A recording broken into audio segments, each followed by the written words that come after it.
Hi babies, as we get some internet connection problems during last class, so I decided to record that video in order to explain you the topic that was planned to be explained that day. So the topic is about prepositions. We are going to have a grammar explanation. We are going to see in a really quick way how to use them, okay? So the first part of it's about defining what a preposition is. Prepositions basically are short words and they are used to link nouns, pronouns, phrases, um, and they are super common in the building of different sentences. They also can be used to express, for example, ideas in regards of time, in regards of place, in regards of position. Well, they can express movement, possession, time, etc., etc., etc. They can be also normally they are followed by nouns, but in some cases it can be also possible to find preposition in front of a gerund. Remember that a gerund is a verb with ing, but it doesn't mean that it's a continuous form, a progressive form. Now, well, we get two main rules at the time to use prepositions. The first rule is to be clear about the specific position to be used. For example, preposition or the preposition in, and this is example, means one thing, and the preposition on cannot be used in the position of the preposition in, because they have different meanings, no? We can see the example to understand in a better way. For example, when we said, I want to see you in the house now, it's different if I say to see you, I want to see you on the house now. Because if we use in, it means that the person has to go inside the house. But if we say on the house, it means that the person has to go on the floor, no, on the roof, has to climb up and then get on the floor, no, on the roof. I always confuse those words. The second rule for using prepositions is that the preposition are generally followed by nouns or pronouns. We got some examples in here. I'm seeking someone I can depend on. Someone I can depend on is who I'm seeking. Well, this part it's a bit more complicated to understand because there is a rule in English that says that you cannot finish sentences by using prepositions. That this is necessary, that the preposition follows a noun. So that is why in the first example that says I'm seeking someone I can depend on, it will be or it might seem as a mistake.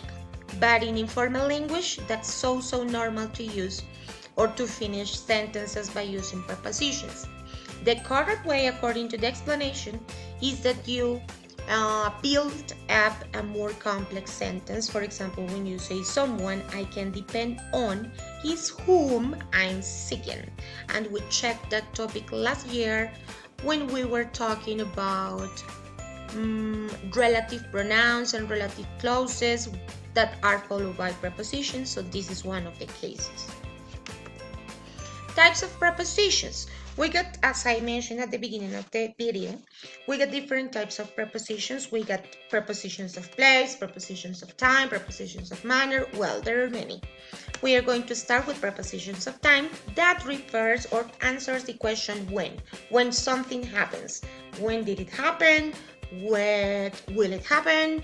When does it happen? It can be in present, in past, in future. It doesn't matter because prepositions are not conjugated. Now, so in that it doesn't matter the tense you are using. We got three specific prepositions to explain in here. We got in the first position on, at, and then we have before and after. On, it's a preposition of time that you can use for days, on Monday, on Tuesday, on Friday. This is a huge mistake to say, teacher, see you the Monday. Nay, see you on Monday, on Tuesday, on Friday. On weekends is also possible. For dates that has the number of the day and also the month, for example, my birthday is on June 20th, and specific holidays, we have to use the preposition on. At is a preposition that we are going to use for times, indicators of exceptions, and festivals. For example, when I was at the Stereo Picnic, that is a celebration or a festival that's with music, so then I can use at. But in that sense, I'm referring to the moment, not to the place. Before and after are also two prepositions of time that they are used to explain when something happens, no? This is so easy to understand according to the translator they have. Before is antes and after is después. So that's not like a deep explanation about these two. Finally, we got other prepositions of time like during, about, around, until, and throughout. During, it's to express like a period of time. About and around are pretty similar in the meaning. It's like alrededor de. Me demoré alrededor de 3 horas leyendo la novela, leyendo el libro. In that case, I can use about or around. O el bus se demoró alrededor de 10 minutos en llegar a la estación, for example. So it can be about or around. Until is referring to the final point of something. I was watching TV until 2 a.m. in the morning, yesterday morning actually. And throughout, it refers to a través. It's like throughout. Throughout the day, I'm going to do my planning for cycle 4, for example. The second case is the one of prepositions of place that answers the question where. Here we got to be so careful because there are some prepositions of time that are also used as prepositions of place, but they have different meaning. It's the case again of in, at, also. Well, we're going to start with on. On is used when referring to something on the surface. For example, my cup of coffee is on the table. This is a surface. In is used when referring to something that is inside or within confined boundaries. This could be anything, even a country. So in is in, básicamente, and refers to be inside something. At is used when referring to something at a specific point or maybe at an open place. And we saw this last year. Me acuerdo of the example that says one thing is when we say in the hospital and the other thing is when we say at hospital, nah? In the school, at the school. Those are different things. In means that you are in the building, inside the building. At is that you are, for example, in the case of a school, is that you are studying. In the case of the hospital, is that at the hospital means that you are sick and then you have to be there to be cured. Lots of other prepositions of place such as under, over, inside, outside, above, below are used in English. I consider that all of them are like pretty clear for us. Under, debajo, over, encima o por encima, inside, dentro de, outside, fuera de. Above and below are the ones that I want to focus on in this moment because for me, at the beginning when I was learning English, they were kind of confusing. Above and below is debajo and above is encima. You can memorize below if you haven't by seeing that below has a low at the end of the word. So low, abajo, más abajo, below, then below is abajo, are used in English. And above is the other, that is arriba. There is, however, a lot of less confusion and they refer to rigid positions rather than abstract ones. So yes, basically those ones, they have specific definitions, and this is not as easy to get confused as it can be with on, in, and at, because they are a part of being prepositions of time and prepositions of place at the same time. They have like a no so specific definition. You have to be aware of the context in order to understand how to use those prepositions. The third one is the preposition of movement, from where to where, de donde a donde, de qué lugar a qué lugar. Essentially, they describe how something or someone moves from one place to another place. The most common used prepositions of movement is to. I'm going to my house, for example. I'm going to the school, which usually serves to highlight that there is movement towards a specific place to a destination. Now, I'm in my work, but now I'm going to my parents' house. So it means destination, and that's the most common preposition. Now, even though to is also an infinitive form, ¿no? Pero después vemos eso. Other more specific prepositions of movement include through, que ya explicamos.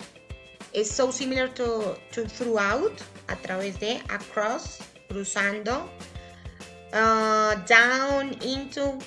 These prepositions can sometimes get mixed up with others. While they are similar, they have individual meanings that add context to the movement.